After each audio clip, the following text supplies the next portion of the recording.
മത്തായി 11:20 അനുതപിക്കാത്ത നഗരങ്ങൾ. യേശു താൻ ഏറ്റവും കൂടുതൽ അത്ഭുതങ്ങൾ പ്രവർത്തിച്ച നഗരങ്ങൾ മാനസാന്തരപ്പെടാത്തതിനാൽ അവയെ ശാസിക്കാൻ തുടങ്ങി. ഖൊറാസിൻ, നിനക്ക് ദുരിതം! ബത്സയിദ, നിനക്ക് ദുരിതം!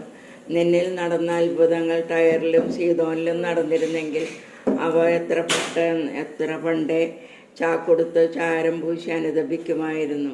വിധി ദിനത്തിൽ ടയറിനും സീദോനിനും നിങ്ങളെക്കാൾ ആശ്വാസമുണ്ടാകുമെന്ന് ഞാൻ നിങ്ങളോട് പറയുന്നു. കഫർനാമേ, നീ സ്വർഗം വരെ ഉയർത്തപ്പെട്ടുവെന്നു, പാതാളം വരെ നീ താഴ്ത്തപ്പെടും. നിന്നിൽ സംഭവിച്ച അത്ഭുതങ്ങൾ സൊദോമിൽ സംഭവിച്ചിരുന്നെങ്കിൽ അത് ഇന്നും നിലനിൽക്കുമായിരുന്നു. ഞാൻ നിന്നോട് പറയുന്നു, വിധി ദിനത്തിൽ സൊദോമിൻ്റെ സ്ഥിതി നിൻ്റേതിനേക്കാൾ സഹനീയമായിരിക്കും.